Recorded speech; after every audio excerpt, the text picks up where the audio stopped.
boa tarde. Nos últimos 10 dias, o Governo multiplicou-se na apresentação de planos e programas. Primeiro, o programa para o fomento industrial, para o crescimento da economia. Mais tarde, a estratégia orçamental e, finalmente, pela boca do Primeiro-Ministro, um novo programa de austeridade. O Governo entrou, assim, definitivamente, numa fase de mistificação da realidade e dos problemas do país e também numa fase de fantasia relativamente aos resultados da política que anuncia. Parte destas propostas do Governo anulam-se umas às outras e terão como resultado final exatamente o oposto do que o Governo anuncia. Não haverá crescimento económico, não haverá equilíbrio das contas públicas, o que haverá mais é recessão e empobrecimento generalizado do país.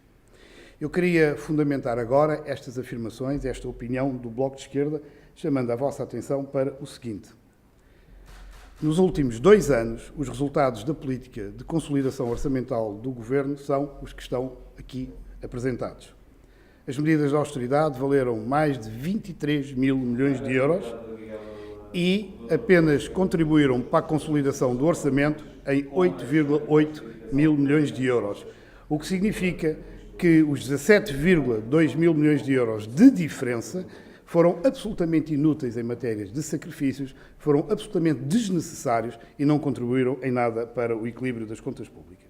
Não há nenhuma razão hoje para pensarmos que insistir na mesma política, redobrar a austeridade, irá provocar um resultado diferente. Pelo contrário, o resultado será o mesmo e é isto que vos mostro neste segundo mapa, que é uma previsão que fizemos, uma previsão moderada, contida, segura, sobre a evolução da riqueza produzida no país e que nos demonstra que em 2017 o produto interno bruto do país se reduzirá a 148 mil milhões de euros. Um decréscimo brutal relativamente àquilo que tem sido a economia portuguesa nos últimos anos. 173 mil milhões no ano 2010 para 148 mil milhões de euros, se nada for alterado na política anunciada pelo Governo. O Governo fundamenta a sua política na necessidade de emagrecer o Estado, como se o peso do Estado fosse excessivo e como se o Estado fosse um Estado gordo que asfixia a economia e as despesas e todas as despesas do país. Não é verdade o que o Governo diz.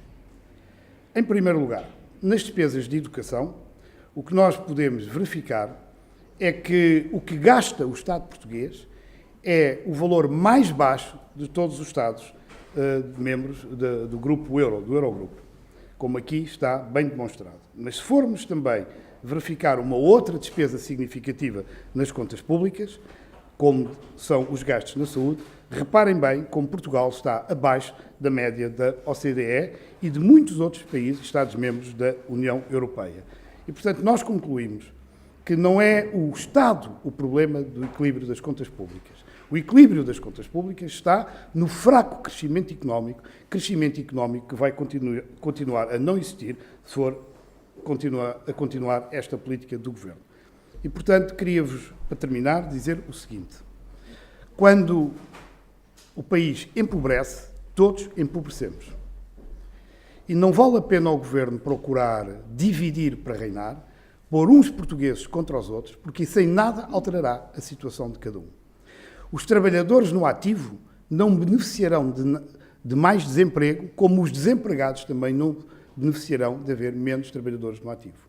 Os jovens não melhorarão a sua situação por verem os mais idosos, os mais velhos, os seus pais, os seus avós a perderem pensões e reformas.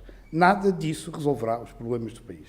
Para se resolver os problemas do país, nós insistimos que é necessário cortar naquilo que é importante. Cortar nos juros e cortar na dívida, porque isso é que é gastar dinheiros públicos sem qualquer utilidade. Estou inteiramente à vossa disposição para responder às perguntas e aos esclarecimentos que quiserem.